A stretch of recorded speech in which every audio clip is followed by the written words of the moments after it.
Say rolling around, sitting on doves, can't lie, I was high on shrubs. Syntax back with another video. I'm Strange Wing. He is Nate. Today we're doing Rotten Tomatoes reactions. Pretty self-explanatory, I think. We'll look at the new movies coming out in theaters and on streaming services. We are going to see the score. We're going to react to them. Sometimes we see the movie, sometimes we haven't, and then we'll give opinion based on that of whether we've seen the movie or the trailer. First film we have is Enola Holmes. This is a Netflix film with a critically fresh score at 92%. And I've seen this movie. I just did a review on it about 40 minutes ago beforehand. I don't know when that's going to get uploaded. Hopefully before this gets uploaded. I can see where they're coming from with that score. I gave it a little bit lower. But this is a movie I'll run to a theater to see. I watched it and I was very surprised with it. I had a lot of fun with it. But I appreciate that score. I think it works for the film. Yeah. But audience-wise, I gave it 100%. It only has 6 viewers, though. So that's probably going to change. Right. And it's good. It has the love of your life in it as well. Oh, yeah, dude. Every time I see Hell on the bottom card. I haven't seen it yet. The only reason I haven't watched it yet was because Miss Darby said she really wanted to watch it too, and I'm going to be a good boyfriend and hold out until we can watch it together. But that score has me absolutely thrilled. When we watched the trailer, me and her were both really excited about it and thought that it looked incredible. And on top of that, I saw today that the director said that he really wants to make more of them. So, sequel? Bro, I'll be down for it. I said in the review, Henry Cavill, personally, I think it's his best performance. Wow. I would love to see a Sherlock Holmes movie on his own. Yeah, screw you, RDJ. Next, we have Cajillionaire, a movie I was looking very forward to. I was supposed to go see it tonight, but instead, we're filming YouTube videos for you guys. So put a like. Go ahead and like the video for me giving up my time to provide you entertainment. But I'm very happy with the score. You got a critically fresh score at 88% of the film. We just released top 5 con artist movies, so check that out, Eye in the Corner, based on this film. So we based a list on this film, obviously, but it's about hustlers and shysters. So I'm definitely gonna go see it this week, Saturday or Sunday. Filming this on Friday, so the score might change. Hopefully not. Yeah, I'm looking forward to it. I'm excited about that score. The audience score, on the other hand, is 55% rotten. So hopefully people just aren't going to movie theaters because there's nothing else to do in the pandemic, and people actually want to see this movie are watching it. Yeah. So first of all, based on the trailer alone, that 88 doesn't surprise me. It looked right up my alley. You're going for the shysters. I'm going to watch a reformed shyster become a good person, which is kind of how the trailer made it look like it was going to be. We'll see. Yeah, and also, like, you know, there's a big friendship element coming in there, and I'm a big fan of that theme in films. I could also really, and, you know, I'm not trying to be insulting, but I'm probably going to be, because that audience score ticks me off a little bit, because films like this that have this vibe, they tend to go over some people's heads. Yeah.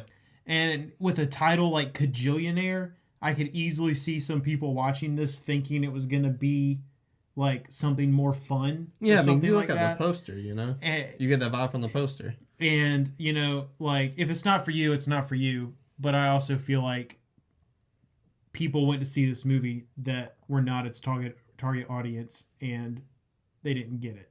And then they said, man, that's not what I wanted. I'm going to go write a bad review on Rotten Tomatoes. So, maybe I'm wrong. Maybe I'll watch it and I'll be like, no, 55 makes sense. But that's pretty rare for, honestly, me to score any movie that low because I'm pretty forgiving. But I think that 88 is probably going to be more right for me. That's one thing that pisses me off about this fucking website. And pisses me off about the world in general. Everything isn't for everybody. Right.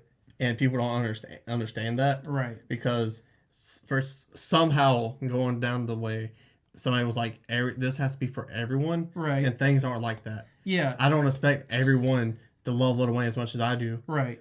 So you can't say a little like it's and to be clear, I'm not saying that people can't have an opinion by any means. If they're just, you know, if your only criticism is it wasn't for me, that's fine, but that's not a 55% score.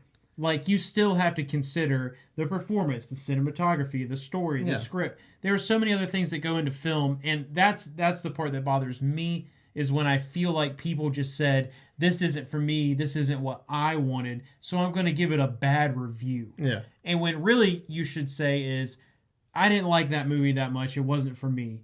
And then if you want to throw in, like, However, I did think the cinematography was good, or the direction was good, or this breakout actress was good. Fine. But, like, don't give a movie a terrible score just because it's not, like, only because it's not for you. Rant over. Off the soapbox. Yeah, I mean, it really pisses me off more with stand-up comedy, but subject for a different day. Next one, we have The Trial of the Chicago 7, a movie that we react to. Looked very good. 92% critically fresh on Rotten Tomatoes. Mm-hmm. What perfect timing that this movie is on Netflix so everyone can see it. And, you know, the thing about movies like these that I'm glad they exist, because it may hit people, but people who are going to watch this movie, like you and I, they're preaching to an audience that's in the choir, you know? Yeah. I know I hate racism. Right. I know I don't like racist people. I know what they're doing to minorities in this country is wrong and terrible. Mm-hmm. Clearly! No debating! But this is going to make that fire and stronger. Yeah. Which is good. And I think it's going to be a great movie, too, because I know nothing about this movie at all. Yeah, so. Or the true story behind it. Yeah. So. Yeah. It's been a long time, but I have read about it before, so I know a little bit going in. The 92 makes me super excited. Yeah. Aaron Sorkin makes me excited. Yeah, the name's attached to the movie easily. And I appreciate that, like, I hope a couple things, because it's really big and important to have a lot of people of color being the driving force behind the camera just as much on this.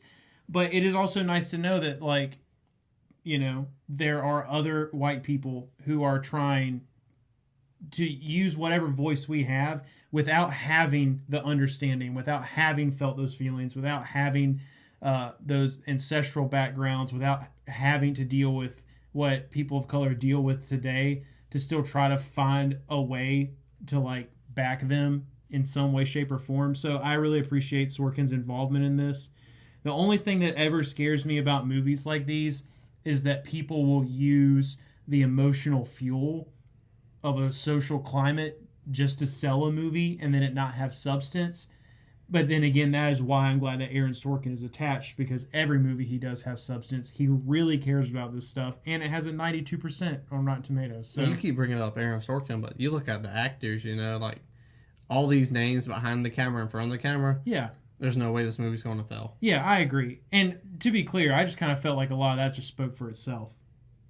So. Well, you said Aaron Sorkin twice, so. Twice. I gotta give Borat some love. But next we have Boys in the Band, our third Netflix movie today, and it is at a 87%, not critically fresh on Rotten Tomatoes, just regularly fresh, which is fine. And I'm a little surprised by this. Yeah. I didn't think it'd be that high up. Mm-hmm. It only has 15 reviews so far, but it looked a little clustered from the trailer. Yeah. Well, there's a lot of characters. Yeah. I mean, you look on, there's 9 characters in this, and predominantly takes place in one location, right? Which works better when you have so many characters. But also, there's jumping around so much with what the story is and the storylines with all the characters. I think it's definitely going to go down for sure. I think it's going to be in the mid 70s when it gets more reviews, when it goes live on Netflix for everyone to watch. Yeah. But I'm glad it's at what it is. Yeah, and, like, to be fair, we saw the trailer. And maybe they felt like they had a lot to pack into one trailer, and that's why it felt so jumbled. Maybe in the actual film, they handle it really, really well, and they managed to balance 9 different characters. Obviously, is it Jim Parsons? Is that his name? That's his name. You know, he seems to be, like, the focal point, so I'm sure most of our time will be spent around him. I enjoy drama, honestly, and I specifically enjoy relationship drama, and more specifically, I enjoy other people's relationship drama. Not that I would ever encourage it or spur it on, but if it happens and people want to talk to me about it, I'm here for it. And that's basically what it kind of seems like this whole movie is about, is a bunch of relationship drama. So I'm not surprised if anything you just said, because you've stirred more pots than Gordon Ramsay. Back in the day. But I also really like drama. Personally, I like DJ drama, especially when he teams up with Lil Wayne for a dedication mixtape. Fire! Tell us what you think about the scores down in the comment section below. Scroll back up, hit the like button, share the video, And subscribe. It's not a game, it's a rich thing.